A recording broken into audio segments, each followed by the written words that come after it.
The Election Truth Alliance, a non-partisan, not-for-profit organization which has risen to prominence in the months following the 2024 election, has filed a federal lawsuit seeking court-ordered hand-count audits of the 2024 general election in Allegheny, Cambria, and Erie Counties in Pennsylvania.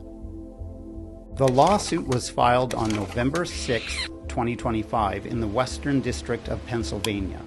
The ETA is asking a judge to require hand counts of paper ballots so that those hand counts can be compared against the officially reported machine totals. The ETA brings the case as a civil rights voting claim under Section 1983 of Title 42 of the United States Code. That's a federal civil rights statute originally enacted as part of the Civil Rights Act of 1871. Often called the Ku Klux Klan Act. It creates a cause of action against anyone acting under color of state law who deprives a person of rights secured by the U.S. Constitution or federal law. In election cases, it's commonly used to seek injunctive or declaratory relief against state or local officials. The case has been assigned to Judge Susan Paradise Baxter, and summonses have been issued to the defendants, including the Secretary of the Commonwealth, Al Schmidt, and the 3 separate boards of elections for Allegheny, Cambria, and Erie counties.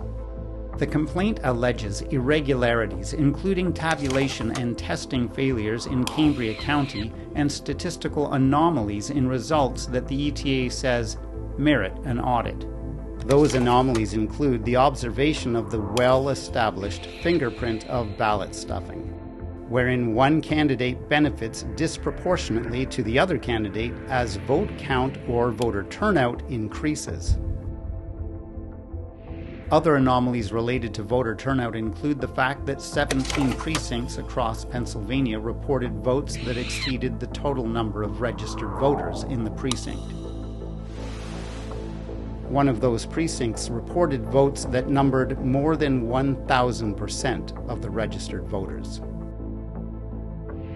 I will remind everyone that these anomalies are, at this point in time, allegations and not the findings of any court. Now, for context, Pennsylvania states that it already audits every election by way of a 2% statistical recount in each county, as well as a statewide risk-limiting audit that hand-checks randomly selected ballots. After the 2024 election, the Department of State said that those audits confirmed the accuracy of the results with only minor discrepancies. However, it is worth pointing out that minor discrepancies identified when checking 2% of a vote can compound into major and potentially unexplainable discrepancies when looking at an entire vote for a precinct, a county, or a state. Take, for example, the case of disappearing and reappearing ballots. In a recent Substack article, the ETA reported that in Cambria County, 15,258 total mail-in ballots were received as per the 7 p.m. state report. Yet the official results recorded at 8 p.m. numbered only 15,022 mail-in ballots. That's 236 missing mail-in ballots for Cambria County. That may or may not seem concerning to some, but the anomalies identified by the ETA get far stranger.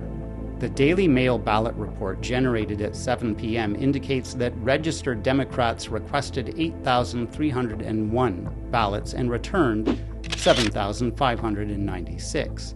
Republicans requested 7,137 ballots and returned 6,475.